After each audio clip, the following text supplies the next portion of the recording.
La corrupción es el vicio más antiguo del mundo y uno de los que más afecta al bienestar de la sociedad. Es difícil pensar en la erradicación total de los sobornos, las comisiones, los fraudes y otras malas prácticas que agobian al mundo.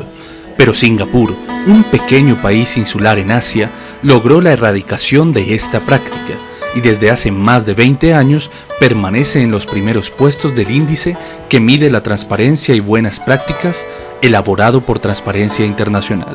La ciudad-estado de Singapur era conocida en toda Asia por ser epicentro de todo tipo de vicios, el crimen, el mercado negro, las malas prácticas de burócratas y de policías. Los sobornos eran tan aceptados que era normal pagar uno a cambio de ser trasladado a un hospital en ambulancia.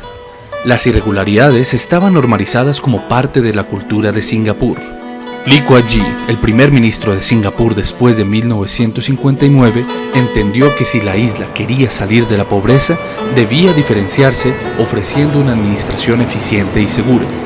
Así empezó la guerra abierta contra la corrupción más polémica del mundo, que ha tenido como resultado el sistema anticorrupción más efectivo del planeta. Pero ¿por qué la lucha contra la corrupción en Singapur genera polémica? ¿Y cuáles han sido las bases para que sea tan efectiva? Los invito a viajar por este país asiático para profundizar sobre sus políticas de lucha contra la corrupción.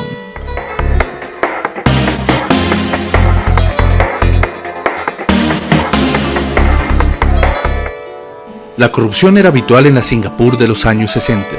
En 1959, luego de independizarse de Gran Bretaña, la ciudad-estado de Singapur era famosa por la generalización de todo tipo de vicios.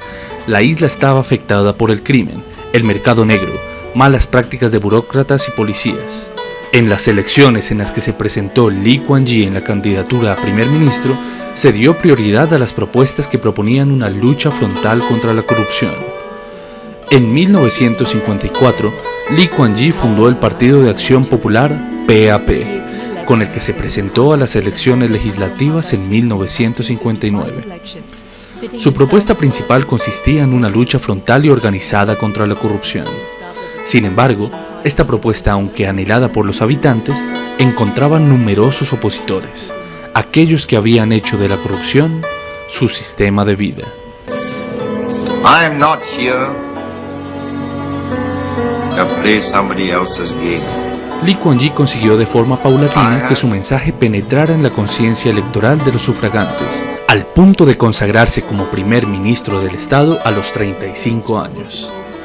Desde el principio, afirmó que el resultado de las elecciones era el triunfo del bien sobre el mal, de lo limpio frente a lo sucio, de lo justo frente a lo malvado.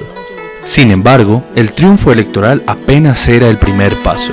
Lo más difícil consistía en enfrentar el problema, un problema de gran alcance en un pequeño país que estaba atravesando una situación política y económica muy complicada. La independencia había sumido a Singapur en una pobreza absoluta. Era apenas un país más del tercer mundo. Incluso para intentar crecer más rápido, intentaron anexarse a Malasia, pero esa anexión resultó fracasada. El PIB per cápita en Singapur era inferior a $450 de hoy. El desempleo era elevado. La educación era una de las más mediocres de Asia. Lee Kuan Yew sabía que era necesario un cambio y que Singapur necesitaba atraer inversión para acelerar el crecimiento, pero solo podría hacerlo si desarrollaba instituciones de altísima calidad y confiabilidad. Su objetivo era replicar el imperio de la ley que había observado en el primer mundo durante sus años de estudio. Para impulsar su reforma administrativa, Lee Kuan Yew tomó como referencia una antigua institución, heredada de los tiempos en que los británicos gobernaban en la isla, la Oficina de Investigación de Prácticas Corruptas. Fue creada en 1951 para investigar las malas prácticas de la policía, pero había nacido como un gesto político y no poseía herramientas para actuar de forma efectiva, ni contaba con medios suficientes para lograr cambios considerables.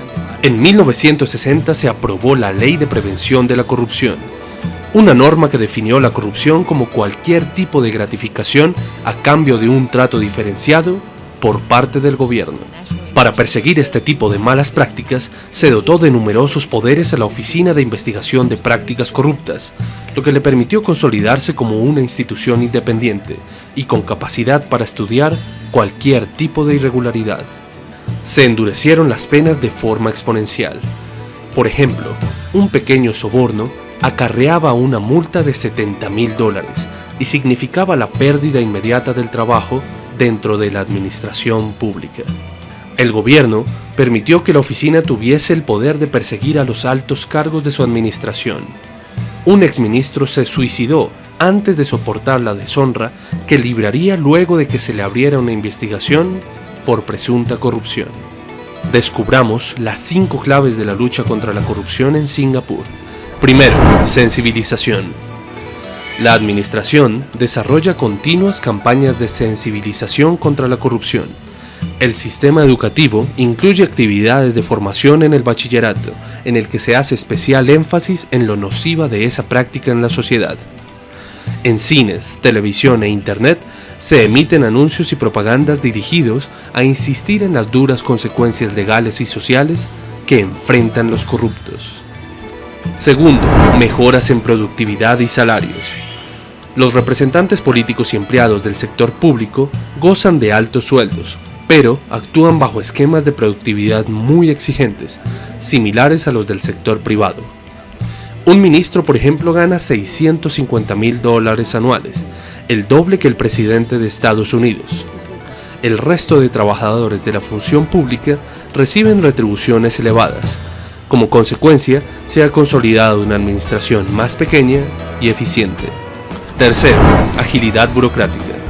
Singapur es el país con menos trabas administrativas y burocráticas para el sector privado en el mundo, y es el tercero con mayores facilidades para hacer negocios. Esto ha logrado un firme crecimiento económico, que ha convertido a Singapur en el 6º país más rico del planeta. Para lograr este objetivo se recortó la burocracia y se agilizaron procesos gubernamentales, como la obtención de documentos, permisos y la creación de negocios. Cuarto, vigilancia a funcionarios. Se regularon las funciones de los empleados públicos. Por ejemplo, se definió que no pueden pedir dinero prestado a las personas con las que estuviesen relacionados laboralmente. También se puso un límite a las deudas que puedan adquirir en relación a los bienes propios.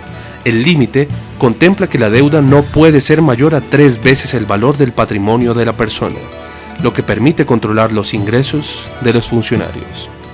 Se hizo legal el uso de información oficial para buscar ganancia personal. Se exigió que se hiciera una declaración anual de bienes y se prohibió recibir regalos o compensaciones de los ciudadanos a los que atiende el funcionario o los que tienen relación con su despacho. Quinto, cero tolerancia contra la corrupción. Se instauró el Buró de Investigación para Prácticas Corruptas, el CPIB, una entidad independiente especializada en descubrir prácticas ilegales e implementar duras sanciones contra quienes vulneran la ley. Este punto es el más polémico, pues en Singapur toda figura pública con sólidas pruebas en su contra por corrupción fue fusilada, y los empresarios corruptos corrieron con la misma suerte, a excepción de los que alcanzaron a huir del país, cuyos familiares automáticamente fueron catalogados como un potencial peligro para la nación, y sus cuentas permanecieron vigiladas por el Estado. En la actualidad, las leyes que contemplan la pena de muerte por corrupción siguen vigentes en el país asiático. Sin duda, la optimización de los procesos, la modernización de las instalaciones gubernamentales y las agencias, las duras sanciones contra los corruptos, los grandes cambios en la legislación anticorrupción y la correcta ejecución de esas leyes fueron la base para que Singapur pasara de ser conocida como una de las naciones con mayores índices de corrupción y pobreza en los 60s a una de las más destacadas en transparencia en la actualidad. Lee Kuan Yew definió su estrategia contra la corrupción en una frase: si quieres luchar contra la corrupción, debes estar listo para enviar a la cárcel a tus amigos y familiares.